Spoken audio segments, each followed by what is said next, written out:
Hey, good morning, everybody. It is me, Donovan Sadiq, as known as the Inland Empire Informer. It is another beautiful day here in Johannesburg, South Africa. I am having an awesome time. Yesterday, we took a city tour. We're doing another city tour this morning. We went to Soweto, which is a township just outside of Johannesburg, like a suburb, but it's a ghetto suburb where there's a conglomerate of black people, and a lot of history there, a lot of stuff there, and the density of people is unbelievable. 4 million people in the suburb outside of Johannesburg. Imagine that, and they're not living in apartments. They're not living in, modern, American regular standard stuff. These people are living in shanty towns, and they've mixed the shanty towns with the new construction, like a new type home, which is basically a box. And these homes are so tiny. And then you look at the colonial white people here, and they're living in what would be considered regular, being an American type home, and not your average American. We're talking about like a mansion, okay? There was one mansion from 100 years ago, plus whatever, 40 bedrooms, colonial type. And in all my travels around the world, I've noticed that wherever the colonial issue was an issue, it's the same type program to where they have put this stigma in the people's head to where it's almost like they're in a fear of, something happening to them, like a mental barrier. It's almost like, here's a line, and for some reason, the white people have no problem crossing over that line. It's like, okay, whatever. But the black people have a problem crossing into the other world, like an innate fear. And even though they have one freedom and self-governance and stuff for themselves, they still have let the colonial stigma exist. And so you take a few black, and the same thing goes on in America. They give us a few entertainers, a few sports stars, a few billion-dollar politicians, and they say, look, the black people are doing so well. Look, see, everything is great. We gave you a black president. We had a black president that didn't do anything for black people.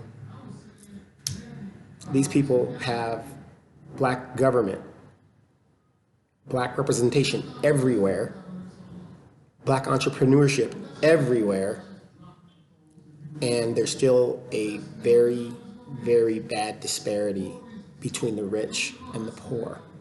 I know a lot of people don't like to hear me say this, but this is facts. 77% of the land here in South Africa is owned by the 7% white population. They say 68% to 83% of the wealth is owned by the white population. Is it really important that you have government? If you don't have any economics and economic parity, it doesn't matter. I'm an American, Martin Luther King, and you got social justice. Hell with that. Social justice doesn't put food on my table. It doesn't increase my quality of life. It just doesn't do that kind of stuff. And, so, we were out and, talking to the locals and, at some bars. I was getting annoying. And, it's amazing how the aura of, wow, you're from America, and, you guys are rich, bitch, that kind of stuff. In their heads, that's what the media feeds them. And I started throwing out facts. I said, do you realize that the black population in America has not basically moved in almost 40, 60 years? The black population has been at 13%, I know for a fact, since 1967. So that means something is happening to us. we're not producing. And if you're in a democracy where there's one man, one vote, and you're not producing, so your numbers are still the same as they were in 1967, and everybody else is increasing their population, your vote is significantly reduced. So, you know, it's that's the TV and getting the local politics, you know, staying on top of things. So, you know, when I was coming up, the Asian population in California and the United States was about 2%. Right now it's 8%. And you're talking a significant, the Hispanic population is, you know, going to be the dominant population in the United States in the next 15 to 20 years. So I'm talking to these people, I'm throwing out facts. I said, do you know the average black family income in the United States is $1,000? Which is a lot of money out here. But I said $1,000. That's the average,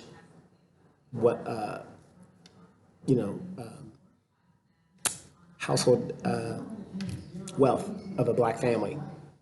I said a white family average household income is about $170,000 wealth gap and growing. I told him, I said, do you realize under Obama that there were more, the millionaires doubled, white millionaires doubled under the Obama administration. And these people are just tripping out, you know. So I told him it's very important. I said, one of the reasons I'm here is I want to, number one, fact check what I know. And I said, I am one of a lot of people who understand what happens to you guys is what happens to me.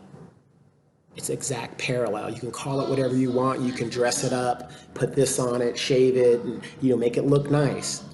But at the end of the day, economically, if you're poor and I'm poor, we're poor. That's the bottom line. And there's no progress. If I stab you and the knife goes in 8 inches and I pull it out 6 inches, is that progress?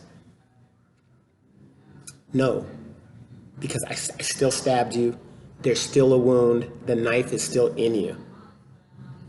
There's no progress until you do and heal the wound. And I was telling him, I said, that's why the reparations thing is a very big issue in the United States. And I said, we have to stay focused on that. I said, just like you guys, with the xenophobia, they're trying to distract you from the land redistribution issue. And I told him, I said, you guys need to stay focused on that. I said, I don't understand why you would attack somebody that looks like you. And it was real funny because they were saying, oh, you know, they can tell I'm not African because of my features. And they go, oh, no, you got white man's nose. You got a white man's nose. I was like, and I did. But, you know, and we were just chopping it up really, really good and getting an understanding. Because I said, it's just like me being a black American. I said, I'm here. I've got black skin just like you. I'm not here to take your job. I'm not here to, employ myself because this country has a problem with mass unemployment. And for the ignorant American who isn't paying attention and you're living your life droning in the matrix known as the United States, there's not enough jobs here. And I figured it out as I talked to these people, and make a long story short. These people are in survival mode. And when you're in survival mode, you are on your hustle. That is why the ones that can leave and go to other countries, to the United States, and you see them, they are hustling. So all the programs, social programs that are there, these people come and they hustle those programs for the benefit of themselves and their community. Blacks, born and raised in the United States, we don't do that. And then we become dependent on the government to feed us. And then when they get tired of it, we've basically genocided ourselves because we are just not. You can't be dependent on another man to feed you. No, I'm not a Republican, so that's that. But we got a lot more stuff to do today. I just want to give a quick message out. This is a 10-minute video. If you guys ever get an opportunity, please, especially if you're black. I'm not saying don't go to Jamaica, but if you've been there 15 freaking times, do something different. Go to Africa and it will open your eyes. Not saying that Jamaica doesn't do it either, but most of you guys that go to Jamaica, where do you go? You go to Montego Bay, where the tourism is. You're not going to Kingston. When I went to Jamaica, I went to Kingston. Okay? Met Bob Marley's son too. But I went to Kingston. I am not interested in really entertaining myself going to another country. I'm going to, and exploiting people. I'm there to learn about the culture, whatever it is. I mean, you can help their economy just as much in the regular city. I mean, I got my hair cut right downstairs, across the street. I mean, little or nothing. The money went into the shop guy's pocket. I gave him a tip of almost the same price as the haircut because it was that insignificant to me as an American, and it helped them. Not everybody could go and be a server at the tourist area. It's about who and stuff like that. You're still helping the economy, but go out there and learn about the people and their plight. And maybe if you rise to a occasion to where you're going to be a politician or a CEO, maybe you'll help and do something about it. But we as a people have to start taking responsibility for what we do. It is obvious that everybody else practices group economics, white, Hispanic, Asian, and so on. We're the only ones that don't do it. And the same thing's happening here in Africa. The infighting and the jealousy and all that other stuff. If we gotta fight, let's fight later. Let's establish ourselves, and then we can fight among ourselves later when everybody's getting a piece of the pie. That's where I'm going. And don't get me wrong, I'm here. It isn't like I'm not enjoying myself, whatever, but I'm getting the real scoop. And it is opening my eyes to what is going on.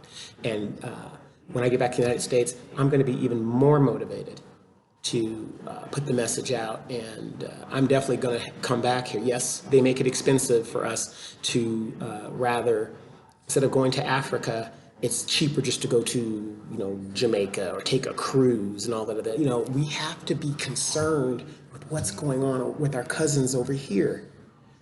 If a genocide starts happening here, eventually it's going to happen in the United States. And they're already doing it, the prison industrial complex. We've got to wake up. It's that important. We got to start changing our thinking. Now, I'm almost 50 years old, and for me, maybe it's not as important, but I have children. I'm going to have grandchildren one day. What about them? What about them? All right? I'm Donovan Sadiq. I'm going to talk to you guys a little bit later. Check out the videos as you guys have been checking them out. And I'm going to keep them coming. I'm going to shoot a lot of video. And me and Demetra, we will be doing the podcast. I mean, it's just been kind of hard. Our bodies are getting used to the thing. And we were running all day yesterday. Had a great time. I'm talking about the local food, the way they treat you here.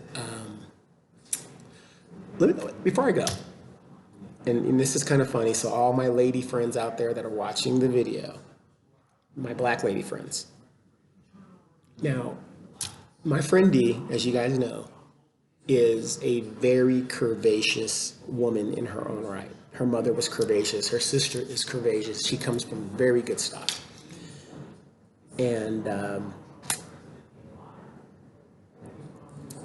you come here to Africa, just Africa. I don't care any part of Africa. Nigeria, Mozambique, Zimbabwe, South Africa, what is it? Namibia, whatever they call it. The women are naturally curvy here, okay? Even the skinny women are naturally curvy. And, and not to be from there, we were just making observations. We were people watching.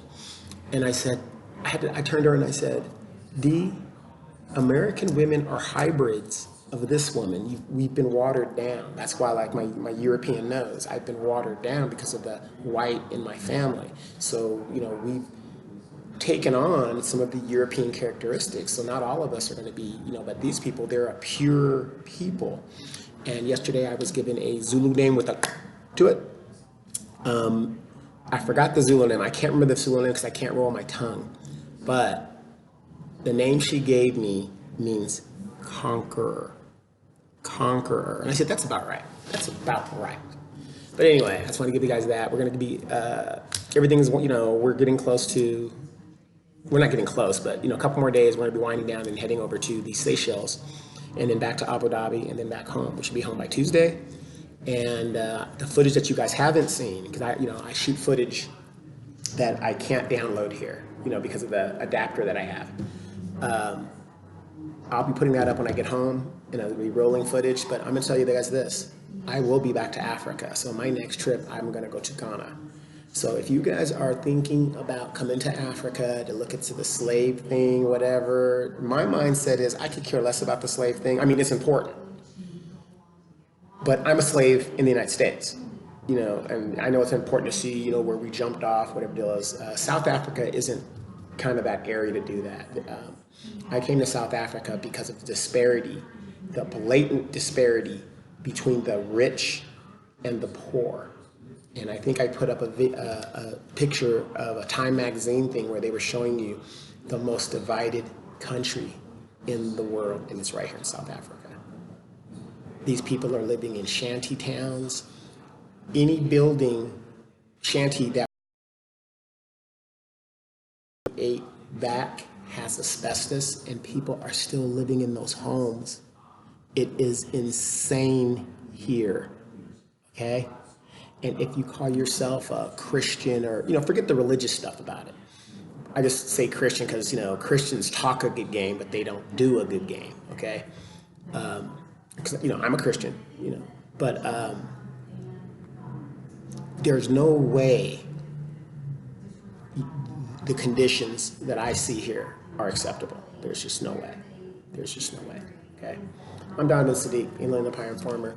You guys, thank you for all the likes and shares and, questions and all of the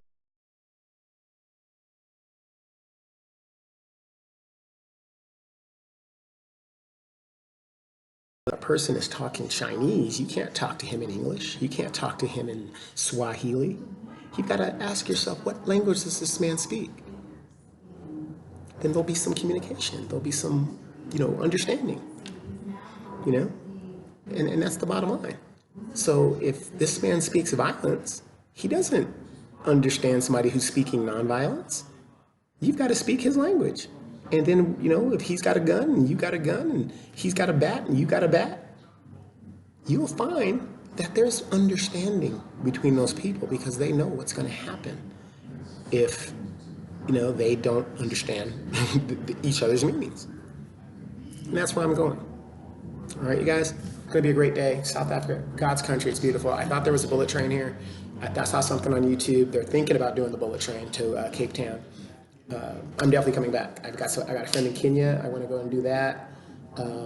They're working on President Robert Mugabe's funeral arrangements. Maybe we might be here to get a piece of that and check it out. I don't know, but if we are, it'll be awesome because there's a lot of Zimbabweans here, and it's going to be an interesting situation. So you guys have a great day.